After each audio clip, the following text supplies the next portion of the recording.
Maintenant. Man, je suis en train de manger les Mr. Freeze. Écoute, prends ton temps parce que je veux quand même te commencer ça avec quelque chose que tu m'as pas demandé depuis longtemps, te siffler l'air suivant. Oh!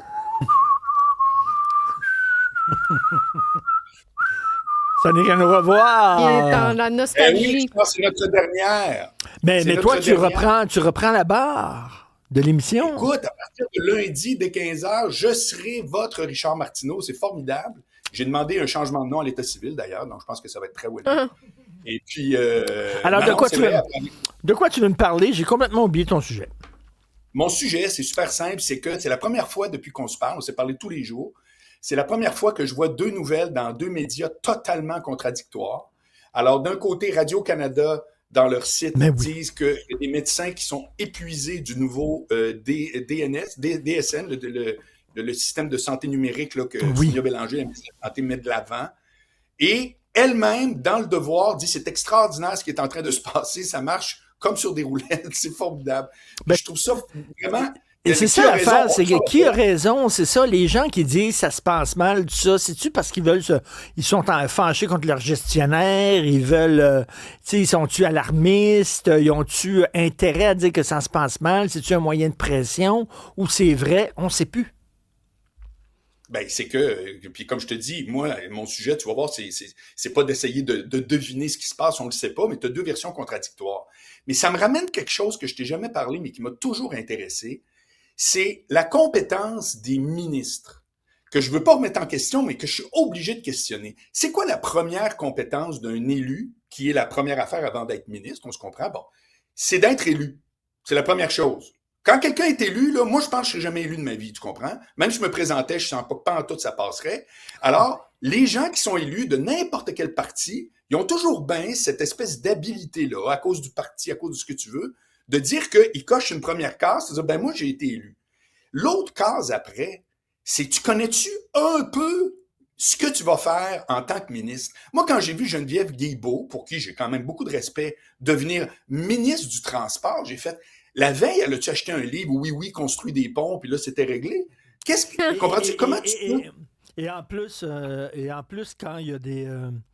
quand il y a des... voyons, est-ce que vous m'entendez? Oui. Quand il y a des changements, là, on fait un remaniement ministériel. C'est le gars qui était, mettons, ou la fille qui était au transport se retrouve en sécurité publique ou alors à la santé, puis tout ça. Elle connaît pas plus ça. C'est ça. Puis quand je te dis que c'est une vraie question, puis c'est pas une accusation, c'est qu'on a vu Gaétan Barrette puis Philippe Couillard, qui sont des réels médecins. Est-ce qu'on peut dire que la santé a été bout pour bout améliorée? Et encore là, que de miracles qu'il faudrait faire probablement pour que ça marche? C'est que j'ai toujours été fasciné par cette question-là. Oui. C'est-à-dire, t'es nommé ministre, mais c'est quoi l'expertise que t'as? Mais... Il va falloir... Donc, je reviens à notre sujet de base qui est l'informatique et la CAQ, parce que la CAQ, ça va avoir été, honnêtement, une de ses caractéristiques pendant toutes ces années-là, c'est que tous les dossiers numériques d'envergure ont été, mais historiquement, des flops épouvantables. Oui. Tu es obligé de dire qui, à quelque part, avait ce qu'il fallait pour déterminer, OK, là, il y a des experts qui se prononcent, moi, je le suis pas, mais tu es obligé de connaître ça un peu. Richard, c'est une donnée de base en sciences, hein, je sais pas si tu savais, c'est que pour te prononcer, il faut que tu aies un minimum d'expertise sur ce qui t'est présenté. Tu peux pas juste dire, ah, ils m'ont donné toutes sortes de beaux rapports, j'ai des données précises, j'invente rien, et je sais faire la différence entre ça rapport ou pas. Est-ce que c'est parce que... Est-ce que c'est parce que tu as été un ancien prof que tu vas être un meilleur ministre de l'Éducation? Est-ce que c'est parce que tu as été un ancien médecin que tu vas être un meilleur ministre de la Santé? Tu peux être parachuté à ce ministère-là, être un bon gestionnaire, puis être un bon ministre aussi, donc c'est pas clair. C'est compliqué en tabarouette. Exact, c'est pas clair. Puis la preuve de tout ça, c'est le film que j'ai vu hier. J'ai vu un film que je recommande à tout le monde, ça s'appelle Pressure, sur... c'est des météores. Écoute, je te résume tout le film en une phrase. Courez voir ça, c'est tellement bon. Pressure, pression en français. C'est Eisenhower, qui était le grand général lors du débarquement en Normandie le 6 juin 1944. Quand il a rencontré Robert Kennedy, qui sont croisés là, dans la vie, si tu veux. Robert Kennedy, OK, JFK, il a demandé c'est quoi qui a fait en sorte que, au final, c'est quoi la drive qui fait qu'on a gagné la guerre? Il a répondu, on avait des meilleurs météorologues que les Allemands. Tout le film est basé sur la vraie histoire de est-ce qu'on peut y aller ou pas, puis tu avais 2 météorologues qui étaient avec Eisenhower, puis qui se demandaient, un disait, ça va être un horrible ouragan, puis l'autre, il va faire beau.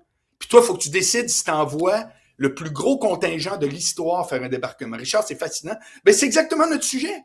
C'est-à-dire, basé sur quoi, Eisenhower? Basé sur des gars qui connaissent ça, mais qui ont des versions contradictoires. C'est sûr que c'est arrivé du monde qui avait des versions contradictoires avec Sac, Click et tous ces trucs-là. C'est certain qu'il y avait du monde. T'imagines le débarquement t'envoie le plus gros contingent, comme tu dis, là, de bateaux de guerre dans l'histoire, puis là, super grosse tempête. Que personne n'avait vu venir. Or, il avait raison. Tu te souviens, ils ont déplacé ça du 5 au 6 parce qu'ils ont dit il va y avoir une grosse tempête et elle a eu lieu. Elle a eu lieu. Elle venait de nulle part, il faisait le gros soleil la veille. C'est extraordinaire. Donc, c'est ça le sujet aujourd'hui. C'est de dire, toi, tu te ramasses, t'es ministre, puis là, après ça, là, t'as un truc qui s'appelle un système informatique qui est tout sauf juste dire, on va cliquer à droite. C'est pas Tinder, swipe, là. C'est sûr que c'est plus lourd. Et tu dois faire la part de quelque chose que tu connais pas.